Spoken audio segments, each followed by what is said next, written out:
Ayon po sa Pag-asa, sa kasalukuyan umiiral at nakakaapekto ang southwest monsoon o hanging habagat sa western section ng Southern Luzon at Visayas. Samantala, wala pong bagyo o low pressure area na minomonitor sa loob ng ating Philippine Area of Responsibility na maaaring makaapekto sa lagay ng ating panahon.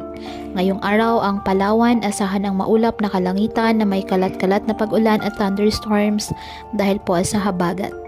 Ang Western Visayas at nalalabing bahagi ng Mimaropa, bahagyang maulap hanggang sa maulap na kalangitan with isolated rain showers or thunderstorms dahil pa rin po sa nasabing habagat. At ang Metro Manila at nalalabing bahagi ng ating bansa, apektado ng mga localized thunderstorms. Kaya posible pa rin po dyan ang mga panandaliang buhos ng ulan.